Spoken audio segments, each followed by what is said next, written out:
Bonjour à tous, donc aujourd'hui je vous retrouve pour une nouvelle petite vidéo. Point lecture cette fois-ci, pas point lecture manga, mais point lecture. Donc j'ai lu le tome 1 de la série Rebel University Hot as Hell de Alfreda Henry et Alicia Garnier. J'ai beaucoup aimé ce premier tome, franchement du début jusqu'à la fin, j'ai trouvé que c'était assez bien, assez drôle aussi, il y a vraiment beaucoup de petits mots. Bon, après il y a l'humour. Il y a un humour qui peut être un peu lourd, mais personnellement je n'ai pas trouvé que c'était lourd dans ce premier tome-là. Donc là, nous sommes dans une université avec un personnage qui travaille dans le club de journalistes, un personnage qui est grosse et qui assume ses rondeurs. Et voilà, elle prône l'acceptation de soi à travers des posts Instagram, etc. Et elle inspire beaucoup de personnes. Elle a un caractère assez... Il est pas facile le caractère. Et elle va rencontrer en fait une rencontre vraiment... elle a rencontré un joueur de l'équipe de hockey de l'université qui, lui, t'as l'impression que c'est vraiment le gars, il est pas sérieux du tout, il fait que des conneries, il est tout le temps convoqué chez l'approviseur, etc., etc. Et ces deux-là, ils vont devoir un peu collaborer à cause d'une punition, voilà. Et donc ils vont en même temps se rapprocher. J'ai adoré les deux personnages. T'en as un, voilà, comme je disais, il était un peu genre frivole et qu'en fin de compte, c'est juste l'extérieur, il est pas si frivole que ça, il est pas si bête non plus que ça. Et l'autre personnage aussi, qui a un caractère assez fort et qui, j'ai oublié de vous dire qu'elle aimait beaucoup tout ce qui est un peu thriller, film horrifique, etc. Là, il y a beaucoup de références à ça dans ce premier tome-là. Et voilà. Après, elle a une meilleure amie, qui est un peu tout le contraire d'elle, dans le sens physiquement où elle est toute mince, toute fine et tout, et elle a un caractère encore plus explosif que l'autre. Et on a aussi les amis du personnage, donc je ne sais plus comment il s'appelle encore. Hunter, voilà. Et la fille, comment elle s'appelle? Harper. Ah ouais, et il y a un truc avec eux, c'est Big H, je sais plus quoi, c'est trop drôle parce que les deux, il y a les deux noms, les prénoms commencent par la lettre H et il y a une petite vanne, une petite histoire assez drôle par rapport au surnom de ces deux personnages-là. Donc voilà, et je disais qu'il y avait Hunter en fait qui était ses amis qui aussi font partie de l'autre équipe des hockey. Et on va voir en fait à chaque différent tome, il y a 4 tomes, une histoire de ces différents personnages. Voilà, donc j'ai hâte de lire le tome 2, parce que non, pas le tome 2. J'ai hâte de lire le tome 3, parce que le tome 2, en fait, ce ne sont pas des personnages qui m'intéressent, c'est la meilleure amie du personnage principal, et l'autre, c'est le capitaine du hockey. Et franchement, ces deux personnages ne m'intéressent pas vraiment. J'ai lu des extraits, plusieurs extraits, etc. Quand je dis des extraits, c'est-à-dire 1 ou 2 chapitres. Et franchement, c'est pas des personnages qui m'intéressent vraiment le plus. Et j'ai l'impression que la plupart des personnes, c'est pas vraiment leur tome préféré. Donc je me suis acheté le tome 3 et le tome 4. Parce que c'est des deux personnages que j'ai très envie de découvrir, parce que dans le tome 3, ça va être le personnage de Cade, non pas ouais, je crois que le tome 3, c'est sur le personnage du capitaine de l'équipe. Le tome 2, c'est sur un autre personnage. Voilà. Et le tome 4, c'est un MM. Donc voilà, j'ai hâte de lire tout ça.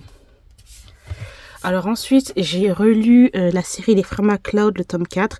Donc ça, c'est un romantique suspense bien spicy. J'avais adoré les trois premiers tomes. Là, sur ce tome 4-là, on passe à un personnage qui a un frère jumeau et qui est décédé dans des circonstances vraiment horribles. Il a aussi été élevé... en fait, c'est vraiment les Frères McCloud. Ils ont été élevés dans une forêt, en fait, un peu à l'écart, avec un père assez... il est vraiment, j'arrive pas à trouver le mot, mais il se fait beaucoup d'idées. Ouais, il est assez paranoïaque, et donc il a élevé ses fils et sa femme. Enfin, sa femme en tout cas était un peu plus normale, on va dire, et il a élevé ses fils un peu à la dure dans un petit cabanon, etc. Un peu en retrait de tout. Et voilà, ce personnage, leur père est décédé, et bon, c'est un petit peu, les frères, ça les a un petit peu pas traumatisés, mais bon, voilà, ils sont un peu assez spéciaux quand même.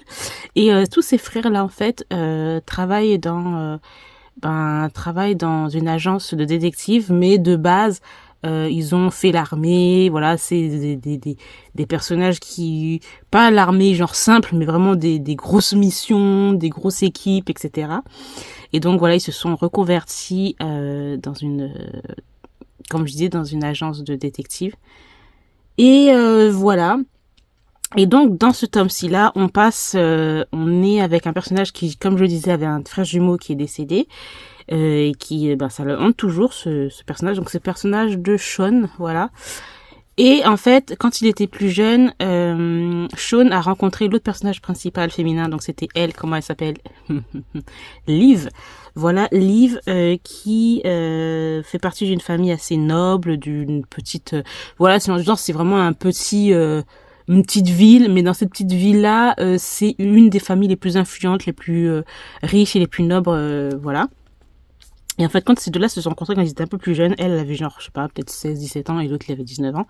Et voilà, c'était vraiment le jour et la nuit. D'ailleurs, Liv, elle a un physique aussi assez prononcé du fait elle est grosse, hein, tout simplement. Bon, elle est ronde, grosse, c'est la même chose, hein, voilà. Et voilà, il y a toujours eu une attirance, etc. Mais après... il s'est passé quelque chose, et ils se sont séparés. On va les retrouver plusieurs années plus tard. Liv qui travaille dans une bibliothèque, et Sean qui est, comme je le disais, détective et tout. Et Liv se fait un peu menacer, se fait suivre, harceler par quelqu'un. Et voilà, ils vont se rencontrer, et voilà, ils vont devoir un peu collaborer.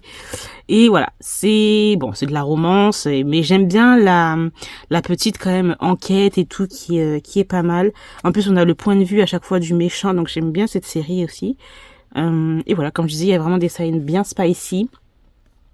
Après c'est Shannon Makina, j'ai pas mal de livres de cet auteur, et elle fait quand même des scènes spicy, assez spicy plus. Donc voilà, j'adore. C'est la collection Passion Intense. C'est une série qui est sortie il y a des années de ça. Je pense que c'est sorti en 2013, 2014, ouais. Donc ça fait un moment, mais j'adore. Franchement, cette petite série est pas mal.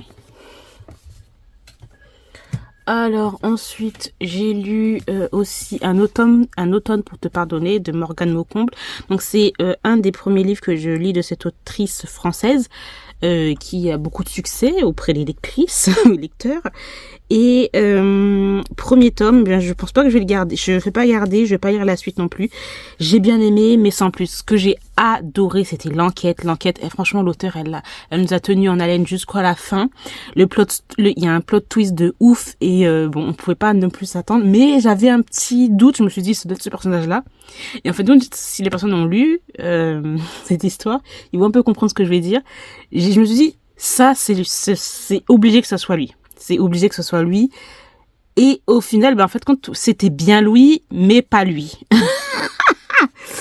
Pour ceux qui ont lu l'histoire ont compris. Pour ceux qui n'ont pas lu l'histoire, vous avez rien compris de ce que je dis. Je veux pas faire un spoil et tout non plus. Donc, on a l'histoire d'une jeune fille. Au début du roman, c'est l'histoire d'une jeune fille qui arrive dans un nouveau lycée. Nous avons une petite bande de nobles qui aiment harceler certaines personnes. T'as surtout un personnage qui est complètement, j'allais dire machiavélique, mais aussi beaucoup manipulateur. Et malheureusement, elle va se faire en fait harceler par ce groupe-là. On a l'autre personnage principal qui est, je ne sais plus le nom, Rory. Non, pas Rory, Lou. Oh my gosh. Donc la fille, elle s'appelle Camélia.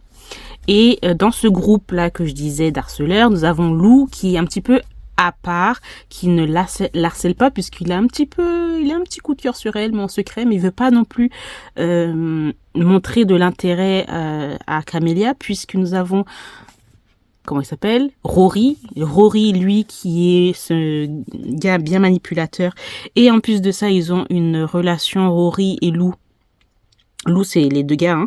Ils ont une relation toxique au plus haut point, on a un petit peu du MM et tout. Et Rory, il voit que Lou est assez intéressé par Camélia et à cause de ça, il va la harceler. Donc les années lycée pour Camélia, c'était pas ça. On va se retrouver quelques années plus tard, donc 5 ou 6 ans. Camélia, elle est devenue, en tout cas, va devenir avocate. Et Lou, je crois qu'il faisait de la musique, mais surtout du violon. Voilà pourquoi nous avons un violon ici.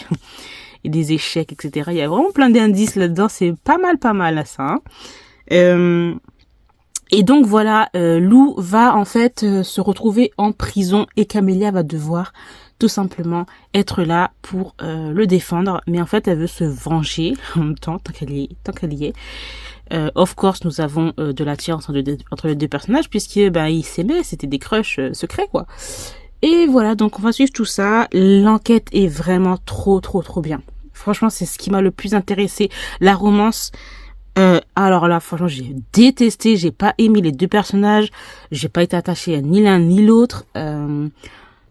J'ai trouvé ça, quand je lisais leur scène, j'ai levé les yeux au ciel. En fait, je lisais assez rapidement pour dire, on passe à autre chose parce que franchement, la romance ne m'intéresse pas là-dedans. C'est clairement l'enquête qui m'intéresse. Donc voilà.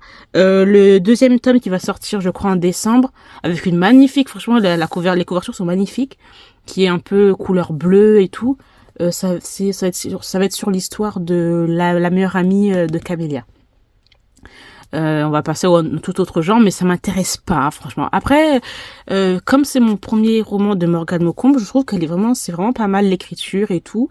Donc voilà, je pourrais lire d'autres livres. Donc si vous avez des livres de cette mangaka, de cette autrice, n'hésitez pas à me dire quels sont vos préférés, quels sont, voilà, qui sont pas mal de cette autrice, n'hésitez pas à me le dire. Donc voilà. Donc moi, par contre, je vais pas garder ce livre-là, je vais le vendre. Hein. Mais comme je disais, c'était comme une bonne lecture.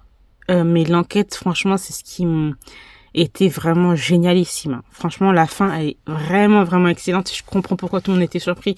C'est excellent. Mis à part la romance que j'ai trouvée niaise au plus haut point. Hein, voilà. Ensuite, j'ai lu le volume 5 de l'Or Olympus de Rachel Smith. J'ai adoré celui-là. On sent que vraiment c'est un volume de révélation sur certains personnages et surtout sur le personnage de, comment elle s'appelle encore, oh là là, j'ai un mot, Perséphone, voilà. Sur le personnage de Perséphone. Là, on en sait plus sur son passé et pourquoi sa mère la protège comme ça. Excellent. Je sais que je pourrais lire toute la série parce que c'est sorti sur Webtoon, le site Webtoon. Mais vu que j'ai commencé cette série en livre papier, je vais continuer à lire le livre en papier, donc j'attends, voilà, voilà. je me précipite pas pour lire la version web, hein, tout simplement. Mais franchement, on sent que c'est un livre de transition de ouf, hein, vraiment. Il y a des trucs super intéressants. Donc voilà, j'ai hâte de lire la suite. J'ai terminé pour mon point de lecture, j'espère que cela vous a plu. J'essaye de faire d'autres points de lecture, mais il va falloir que je lise parce que vous voyez, je lis un livre de peut-être 500 ou 300 pages, un chapitre, ça me dure une semaine. Donc voilà, je suis tellement parasitée par certaines choses autour de moi, telles que les mangas, les animés, les dramas, les BL, la K-pop, etc. Je n'arrive pas à me concentrer correctement sur une lecture. Donc bon, je vous ferai des points de lecture, oui, mais pas comme j'en faisais avant, toutes les semaines, tous les jours, tous les 3 jours.